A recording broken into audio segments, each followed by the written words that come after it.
Uma vida com propósitos, 26º dia, crescendo por meio da tentação. Feliz é o homem que não cede e não pratica o mal quando é tentado, porque depois receberá como recompensa a coroa da vida que Deus prometeu àqueles que o amam. Tiago 1,12. Minhas tentações têm sido minhas mestras em teologia. Martinho Lutero. Toda tentação é uma oportunidade para fazer o bem. No caminho do amadurecimento espiritual, cada tentação se torna um degrau, em vez de uma pedra de tropeço. Quando você se dá conta de que é uma oportunidade, tanto para fazer uma coisa certa quanto a errada, a tentação apenas apresenta uma escolha. Embora a tentação seja a principal arma de Satanás para a destruição, Deus quer utilizá-la para fortificar você. Toda vez que você escolhe fazer o bem em vez de pecar, está desenvolvendo o caráter de Cristo. Para compreender isso, você deve primeiro identificar as qualidades do caráter de Cristo.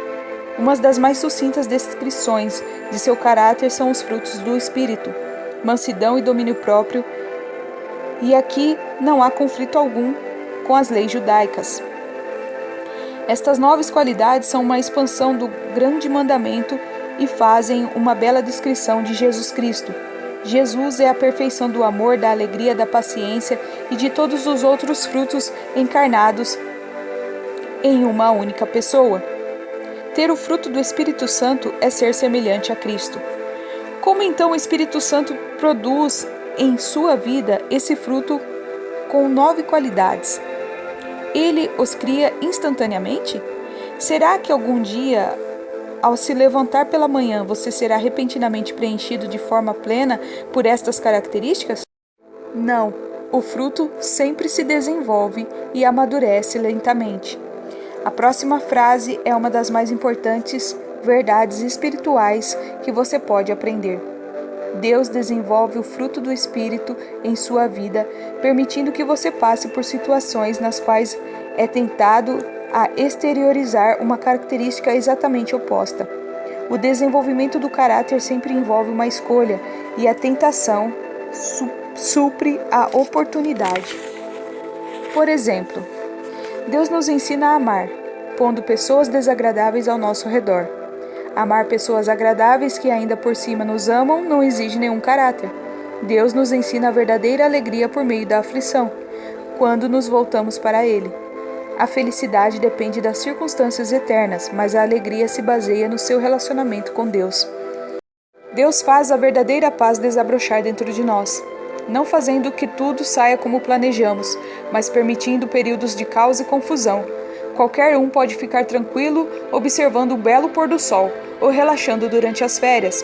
Aprendemos a verdadeira paz quando optamos por confiar em Deus em situações nas quais somos tentados a ficar preocupados ou temerosos. Da mesma forma, a paciência é cultivada em situações nas quais somos forçados a esperar, enfrentando a tentação de nos revoltar por causa do nosso pavio curto. Deus utiliza a situação oposta de cada aspecto do fruto para nos permitir fazer uma escolha. Você não pode afirmar que é bom se jamais foi tentado a ser mal. Não pode se dizer fiel se nunca teve a oportunidade de ser infiel. A integridade é construída ao se derrotar a tentação da desonestidade, a humildade cresce quando nos recusamos a ser arrogantes e a resistência se desenvolve toda vez que resistimos à tentação de desistir. Cada vez que você derrota uma tentação, torna-se mais semelhante a Jesus. Como a tentação funciona?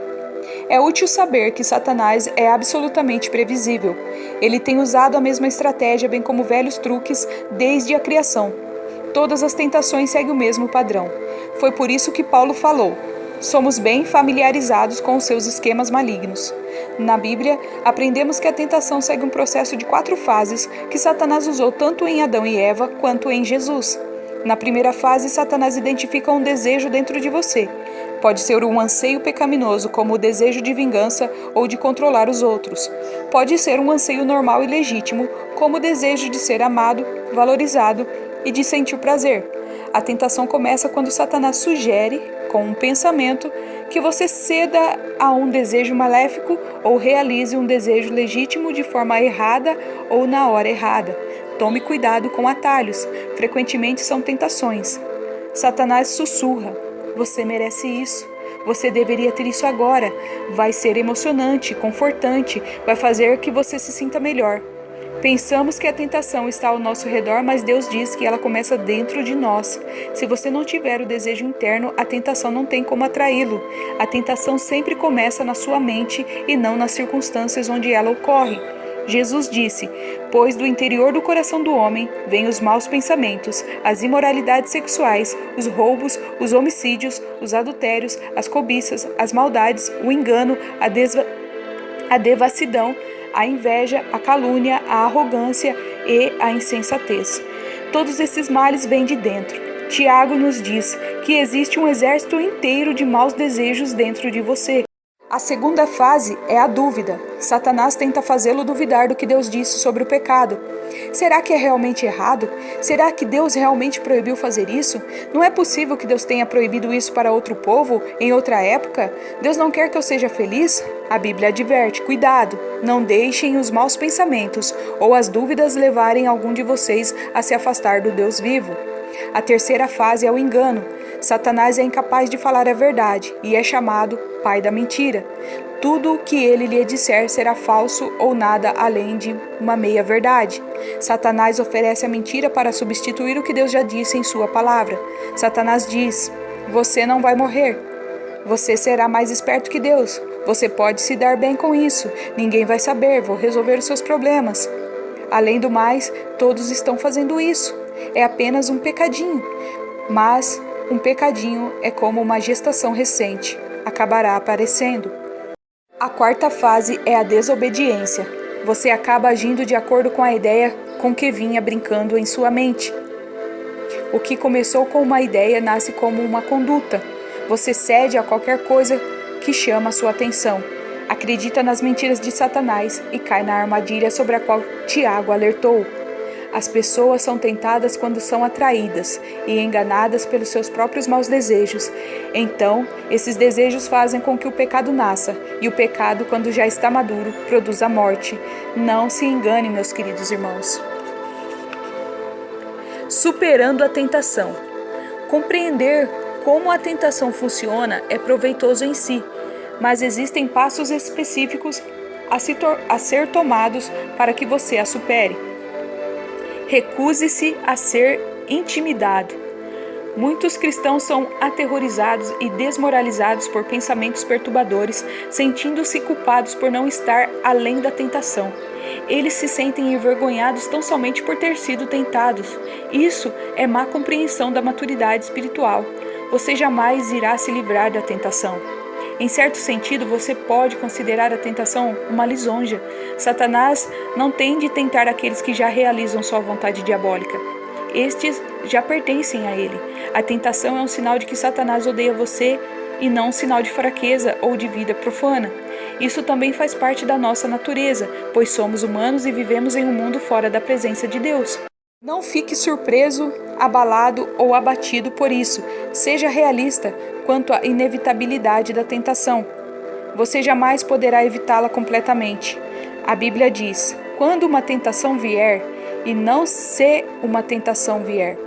Paulo orienta: as tentações que vocês têm de enfrentar são as mesmas que os outros enfrentam.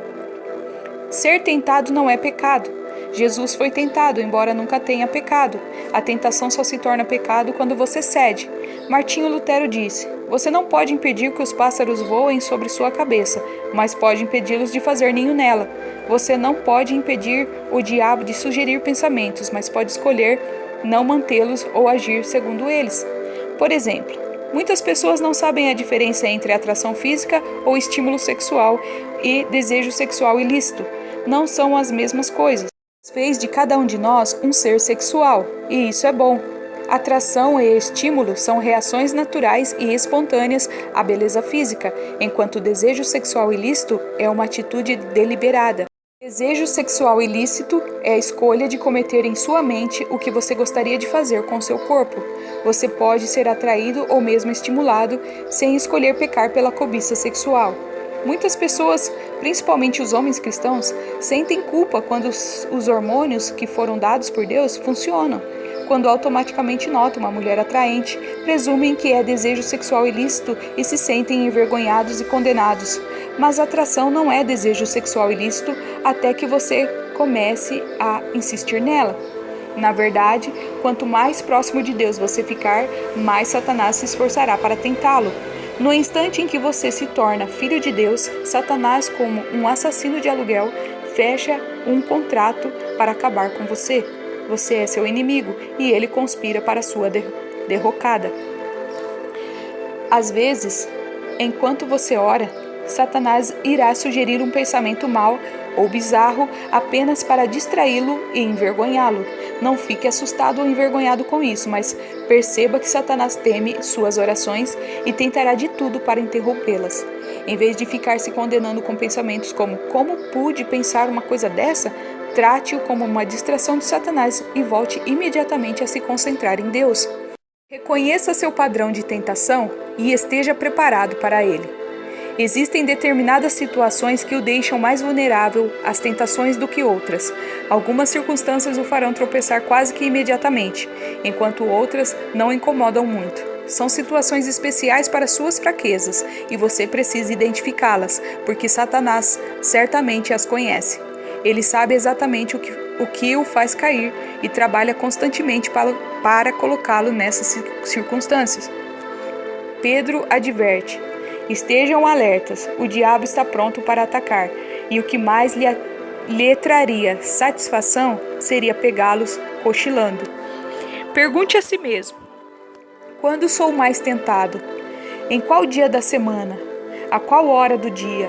Pergunte: onde eu sou mais tentado? No trabalho? Em casa? Na casa do vizinho? Em um bar? No aeroporto ou em um hotel fora da cidade? Pergunte: quem está comigo nos momentos em que eu sou mais tentado? Amigos? Colegas de trabalho? Uma multidão de estranhos? Quando estou só? Pergunte também: como normalmente me sinto quando sou mais tentado? Pode ser quando você está cansado, solitário, entediado, deprimido ou sob pressão. Talvez seja quando você está magoado, zangado, preocupado ou após um grande dia de sucesso ou momento de envelo espiritual. Você deve identificar seu padrão característico de tentação e então se preparar para evitar tais situações, tanto quanto possível. A Bíblia diz continuamente para nos prevenirmos, preparando-nos para enfrentar a tentação. Paulo disse: não deem ao diabo oportunidade para tentar vocês. O planejamento sensato reduz a tentação. Siga os conselhos de Provérbios. Pensem bem no que você vai fazer e todos os seus planos darão certo. O povo de Deus evita os maus caminhos e se protege, observando o lugar por onde vai. Peça ajuda a Deus. O céu tem uma linha direta para emergências 24 horas por dia. Deus quer que você peça sua ajuda quando a tentação estiver muito forte. Ele diz: clame a mim no dia da angústia e eu o livrarei, e você me honrará. Eu chamo isso de oração de micro-ondas, porque é rápida e objetiva. Socorro, SOS. Quando bate a tentação, você não tem tempo para uma conversa longa com Deus. Você simplesmente clama por socorro. Davi, Daniel, Pedro, Paulo e milhões de outros fizeram esse tipo de oração instantânea por ajuda na aflição. A Bíblia garante que nosso pedido de socorro será ouvido, porque Jesus se compadece da nossa luta. Ele enfrentou as mesmas tentações que enfrentamos.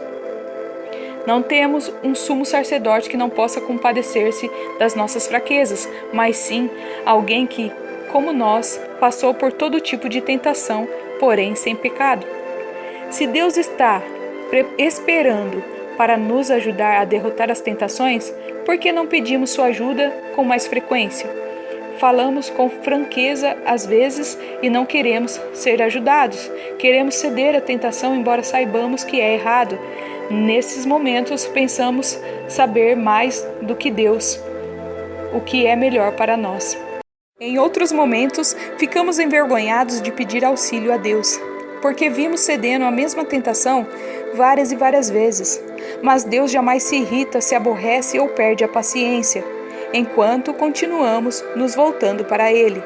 A Bíblia diz: Tenhamos confiança e cheguemos perto do trono divino, onde está a graça de Deus. Ali receberemos misericórdia e encontraremos graça sempre que precisarmos de ajuda. O amor de Deus não se esgota e sua paciência dura para sempre. Se você tiver de clamar pela ajuda de Deus 1000 vezes por dia, a fim de derrotar uma tentação em particular, Ele ainda estará ávido para lhe dar misericórdia e graça. Então venha corajosamente à presença de Deus, peça-lhes força para fazer as coisas certas e depois espere que Ele supra. As tentações nos mantêm dependentes de Deus. Assim como as raízes crescem mais forte quando o vento sopra contra a árvore, toda vez que você enfrenta uma tentação, você se torna mais semelhante a Jesus. Quando você tropeça, o que certamente ocorrerá, isso não é fatal. Em vez de ceder ou desistir, busque a Deus. Confie que Ele o ajudará e lembre-se da recompensa que espera por você.